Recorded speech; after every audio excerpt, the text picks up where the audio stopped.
चलो। आज टेबल मैं चूज करूंगी।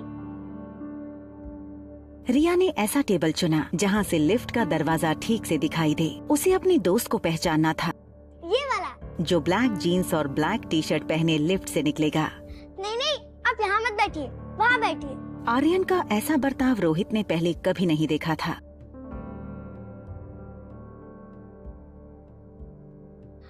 ये पिज़्ज़ा!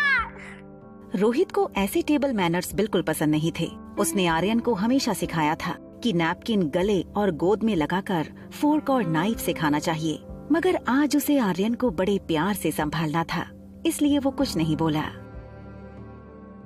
एक तरफ रोहित को लग रहा था कि आर्यन के दिमाग पर जरूर किसी बात का असर हुआ है, तो दूसरी ओर अनिका रिया के टेबल मैनर्स को देखकर इम्प्रेस हो रही थी। लेकिन अनिका इस बात से अनजान थी कि जिसे वो रिया समझ रही थी वो दरअसल रोहित का बेटा आर्यन है।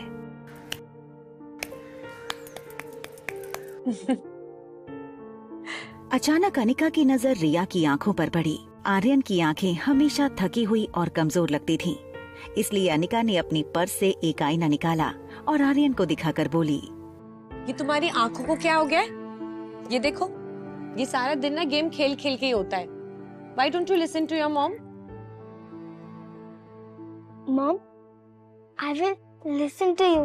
हमेशा बिंदास रहने वाली रिया को इतना शांत देखकर अनिका को उसकी चिंता हुई। अनिका उसके जवाब से संतुष्ट नहीं थी। उसे पता था कोई तो बात है जो हमेशा मस्ती में रहने वाली रिया आज इतनी शांत थी। Is everything all right?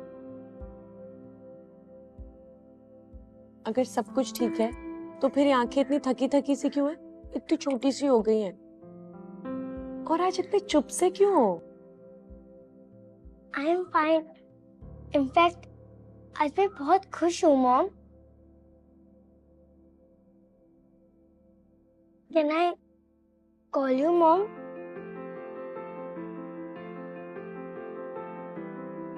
Anika ने सोचा कि रिया आज तक उसे मम्मा बुलाती थी, अब मॉम बुलाना चाहती है।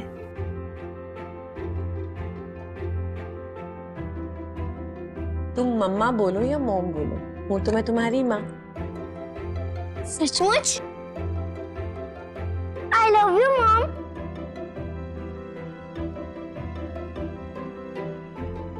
मम्मा ने आपको कैसे ढूंढा? आप इतने साल से थे कहाँ?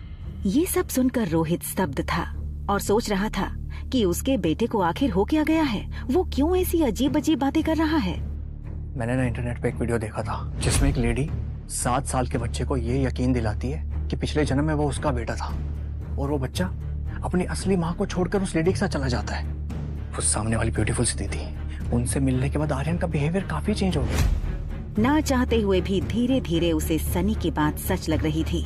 कहीं उस अनिका ने आर्यन पर जादू तो नहीं किया। मारवा ग्रुप की 22 कंपनी स्टॉक एक्सचेंज में लिस्टेड थी। मनाली में इंटरनेशनल लेवल की एक आधुनिक मल्टी स्पेशलिटी हॉस्पिटल थी। इतना बड़ा एम्पायर होने के बावजूद रोहित को अपनी पूरी लाइफ 1 सेकंड में फीकी लगने लगी थी। फिलहाल उसके लिए दौलत और शोहरत कोई मायने नहीं रखती थी। मायने रखता था तो बस आर्यन।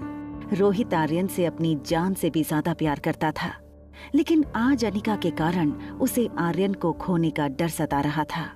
रिया अब पिज्जा पर से अपने फेवरेट टॉपिंग्स चुन चुन कर हाथ से निकाल कर खाने लगी। तभी उसका ध्यान सामने बैठे रोहित के मसल्स पर गया।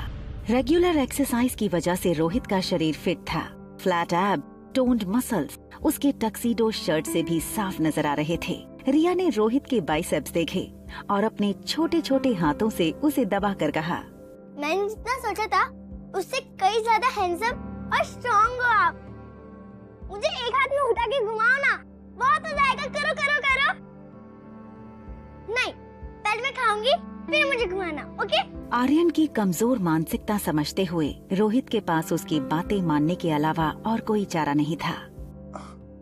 देखो बेटा, मैं आपकी सारी बातें मानूंगा, आपका जो मन में है वो करो, लेकिन आपको ना मेरी एक छोटी सी बात माननी पड़ेगी। वो जो शातिर औरत है ना जो 2402 में रहती है, बस उसकी बात मत सुन, ओके? आप ऐसे वर्ड कैसे यूज कर सकते हैं? आप भूलिए मत, वो मेरी मम्मा है। मुझे लगता है अब हमें जाना चाहिए। लगता नहीं, अब मेरा फ्रेंड आएगा। और हाँ, तब तक मैं आपसे बात नहीं करूंगी जब तक आप मेरी मम्मी को सॉरी नहीं बोलोगे। बेटा, बेटा मेरी बात सुनो। बेटा,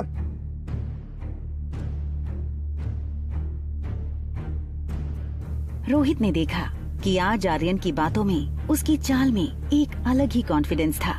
उसने हमेशा चाहा था आर्यन भी बाकी बच्चों की तरह स्ट्रॉन्ग और कॉन्फिडेंट हो, मगर इस तरह का ओवरनाइट बदलाव उससे हजम नहीं हो रहा था। मुझे वॉशरूम जाना है।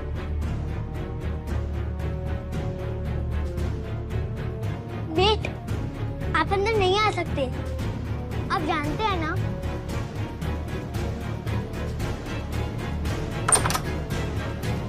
ये देखकर रोहित का सर मानो घूमने लगा।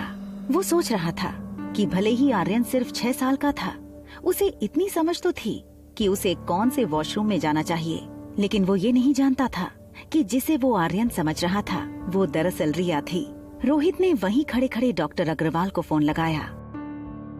डॉक्टर अग्रवाल मारवास की मल्टी स्पेशलिटी हॉस्पिटल के डीन थे। Hello Rohit, how are you? Doctor, I guess Aryan needs a immediate psychological attention. वो होटल में किसी गेस्ट को अपनी मॉम समझने लगा है और वो relax Rohit, no need to panic, it's normal. Usually इस उम्र में बिना माँ के बच्चे ऐसा करते हैं। इनफैक्ट कई बच्चे तो अपनी मरी हुई माँ से बातें भी करते हैं। It's just a passing phase. फिर भी अगर सिम्टम्स लॉन्ग लास्टिंग रहे तो let me know and I will appoint the best child psychologist for you. Okay okay doctor, thank you. ठीक उसी वक्त अनिका आर्यन को लेकर मेन एंट्रेंस से आई। आर्यन ने पीछे से पापा को पहचाना। उसे पता था कि अगर पापा ने आर्यन को उसे किसी अजनबी के साथ बाहर से आते देख लिया तो उसकी खैर नहीं। इससे पहले कि रोहित उनकी तरफ मुड़ता, आर्यन अनिका के पीछे से स्टेयरकेस के रास्ते ऊपर चला गया। रोहित किसी की भी परवाह किए बिना अनिका पर टूट पड़ा। क्या चाहिए तुम्हें? क्यों कर रही हो मेरे बेटे के साथ ऐसा? देखिए, आई थिंक आपको कोई ना गलतफहमी कितने हुई है। पैसे चाहिए तुम्हें? जितने तुमने सोचे नहीं होगे उससे कहीं ज्यादा मिलेंगे, लेकिन हमसे दूर रहो। बस हाँ, अब इसके आगे कुछ मत बोलना। क्या ना बोलूं? तुमने मेरे बेटे की हालत देखी है? और आप मेरी बेटी के सामने जो बकवास कर रहे हैं, आपको समझ आ रहा है उस पर क्या असर पड़ेगा? हाँ रिया,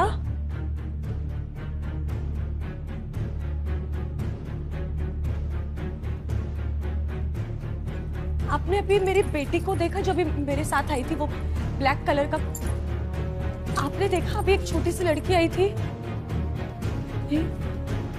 ये मेरे साथ में छोटी सी, वो कहाँ चली गई? आपने? रोहित समझ नहीं पा रहा था कि ये सब अनिका का दिखावा था या सचमुच उसकी बच्ची खोई थी। बेहद घबराई अनिका बार बार फोन लगाने लगी।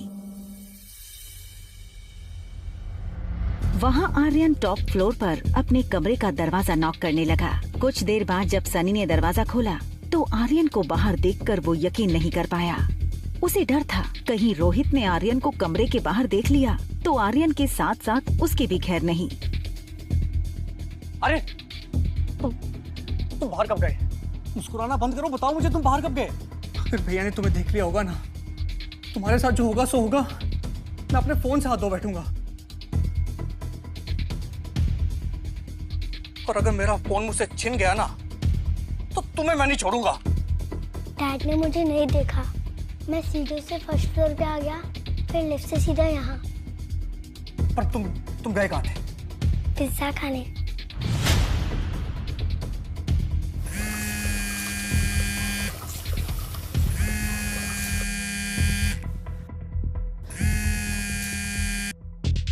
हाँ हेलो मम्मा। मम्मा मैं वॉशरूम में हूँ। रिया की इतनी बात सुनकर अनिका की जान में जान आई। रिया,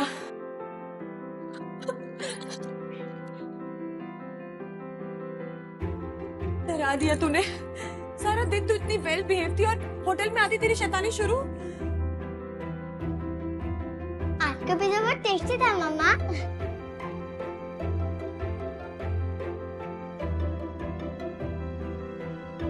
ठीक है, फिर ले जाऊंगी, पर ऐसा मत करना।